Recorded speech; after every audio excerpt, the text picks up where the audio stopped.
ក្រោយការដួលរលំនៃចក្រភពរ៉ូមនៅក្នុងពេលដែលអឺរ៉ុបកំពុងតែធ្លាក់ចូលទៅក្នុងភាពអាណាធិបតេយ្យនៅខាងត្បូងសមុទ្រមីឌីទែរ៉ាណេឯនោះវិញពិភពអារ៉ាប់បានស្គាល់នូវភាពរីកចម្រើនជាមួយនឹងការចាប់កំណើតនៃសាសនាថ្មីមួយនោះគឺសាសនាអ៊ីស្លាមដោយមានមហាមេតគឺជាព្យាការីមហាមេតកើតនៅក្នុងអំឡុងឆ្នាំ570នៃគ្រិស្តសករាជស្ថិតនៅក្នុងទីក្រុងមេកានៅក្នុងឧបទ្វីបអារ៉ាប់ពូលគឺប្រទេសអារ៉ាប៊ីសាអូឌីតក្នុងពេលបច្ចុប្បន្ននៅក្នុងអំឡុងពេលនោះទីក្រុងមេកាគឺជាទីក្រុងជំនួញដ៏សំខាន់មួយដែលជាចំណុចកណ្ដាលភ្ជាប់ផ្លូវជំនួញពីអឺរ៉ុបរហូតដល់អាស៊ី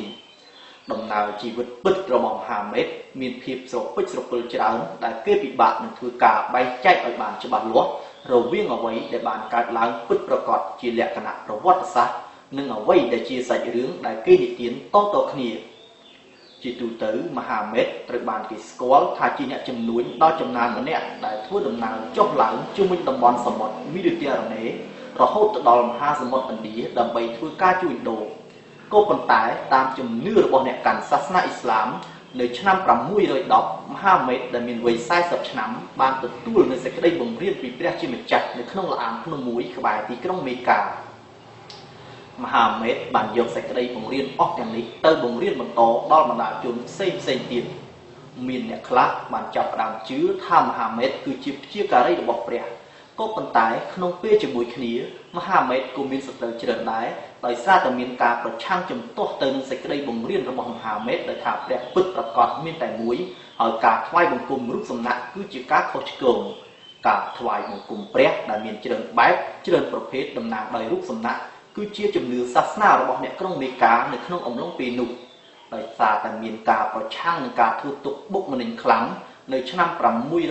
622មហាមេតរួមនឹងអ្នកស្មោះស្ម័គ្រមួយក្រុមតូចក៏បានរត់ភៀសខ្លួនចេញពីទីក្រុងមេកាទៅទីក្រុងមួយទៀតឈ្មោះថាមេឌីណា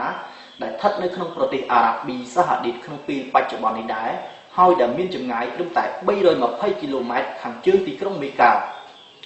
នៅទីនោះមហាមេតបានទាក់ទាញមនុស្សកាន់តែច្រើនឲ្យជឿទៅលើសាសនាអ៊ីស្លាមក្នុងពេលជាមួយគ្នាដោយសារតែមេកានិងមេឌីណាមានចំនួនប្រដាប់អាវុធនឹងគ្នាមហាមេតដែលជាព្យាការីនិងជាមេដឹកនាំសាសនាអ៊ីស្លាមក៏បានក្លាយទៅជាមេដឹកនាំកងទ័ពផងដែរ8ឆ្នាំក្រោយពីរត់ភៀសខ្លួនចេញពីមេកាទៅមេឌីណា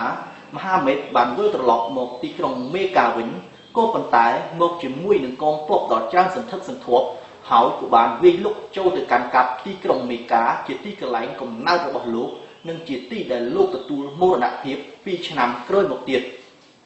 មេកានិងមេឌីណាបានបន្តនៅជាទីក្រុងដ៏សក្ការៈបំផុតរបស់សាសនាអ៊ីស្លាមរហូតមកទល់នឹងពេលបច្ចុប្បន្ននេះ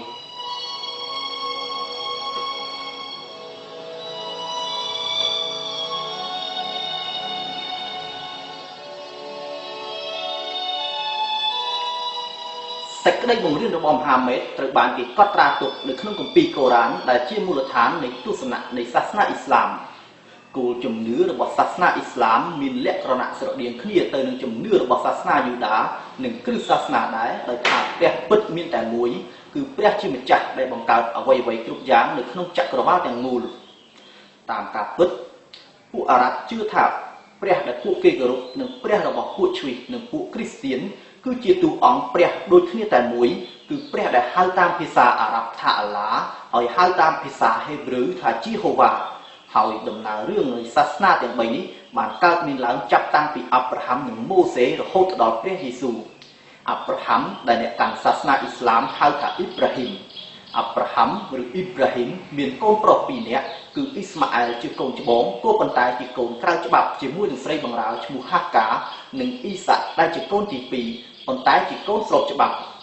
អ្នកកាន់សាសនាអ៊ីស្លាមជឿថាពួកអារ៉ាប់គឺជាកូនចៅរបស់អ៊ីស្ម៉ាអែលចំណែកពួកជ្វីវិញគឺជាកូនចៅរបស់អ៊ីសាក់